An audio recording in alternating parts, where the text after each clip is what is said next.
So right now we have with us the KV Acharya, who is the president of All India Bank Pensioners and Retirees Confederation. Sir, I would like convener of CVPAL. all right. Sir, I would like to know the reason why thousands of retired bankers are here today.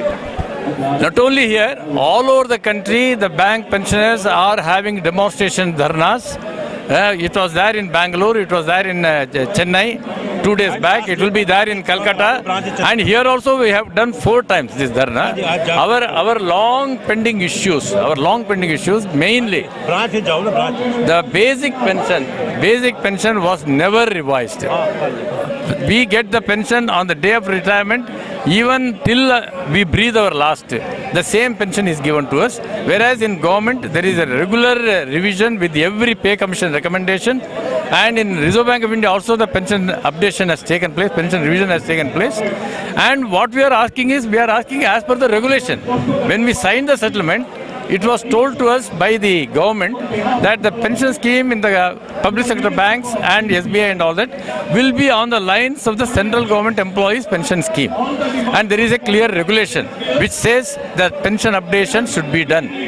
But unfortunately, the government is not implementing that.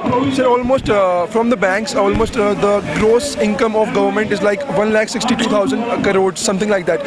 So don't you think that there's no fall in the gross income, but there's such a big difference in the pension scheme? No, 1 minute. See, first of all, whenever we ask for any kind of improvement, immediately they talk about the cost factor. They say that banks are not making profits and all that. We are not responsible. In fact, the big loans, the corporate loans only have gone bad. And you know that to whom all the loans have been given, whether it is Mallya or Nirav Modi or all these people. But all the banks have been making gross profit, operating profit. Every bank is making operating profit. The provisions are so much for the non-performing assets, it is eating away the profits, for which we are not responsible. Number one. Number two is that we have created a pension fund. We are not asking from the balance sheet. We have created a pension fund by surrendering the PF which the government banks supposed to give to us. At the time of pension settlement, we told that we are ready to surrender the PF and create a fund. Out of that fund you give. Now the banks have got 3 lakh crores pension fund, including State Bank of India. So any of our demand, whether it is family pension improvement or basic pension improvement or 100% DA, everything can be easily given out of the pension fund which belongs to us. It is our money.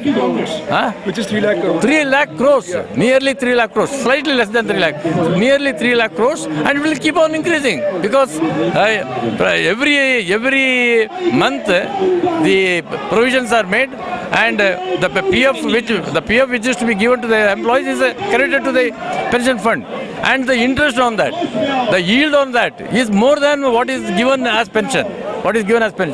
So the pension fund is robust, very strong, and every demand of ours can be met by that.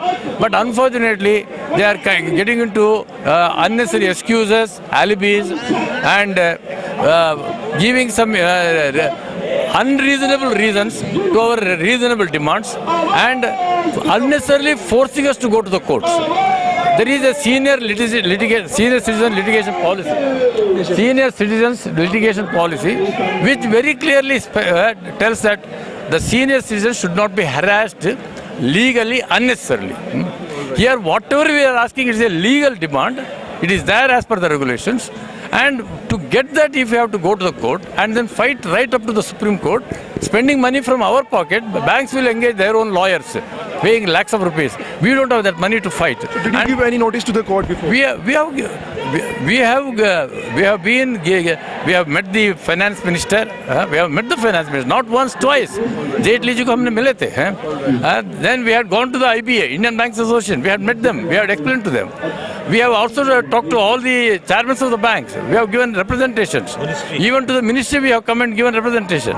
Every time they talk to us nicely, and they will suddenly say that, oh, if we have to give this, then 90,000 crores extra expenses. First of all, it is a jugglery of figures by them.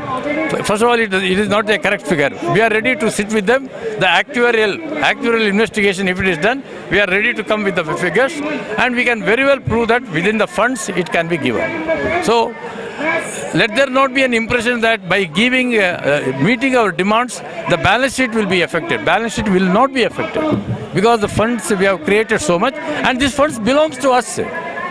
Our money we have given. So our only this one is that at least now this government which says sabke saath sabka vikas, that is what is it? But ultimately the banks which have contributed so much for the economic development of the country. I was telling that at the time of nationalization there were hardly 8,000 branches in the country. Now 1,65,000 branches, and we are working in the remotest areas, in hardship centers, in insurgency infested areas, even in the borders. You go to Kargil, you go to Leh, the bank branches are there. In such conditions, if the Jawans are there, the bank people are also there. But only thing is that when the question of doing justice comes, a very stepmotherly treatment is given to us, and unnecessary excuses are given. That's why the people are fed up, they are frustrated. That's why this kind of demonstrations at this age, with this kind of adverse condition, pollution is so high. Still the people have come. And all over India it is going on. So I think it is a wake-up call. At least the government should see that the seniors should be respected and their legitimate demands should be met. This is our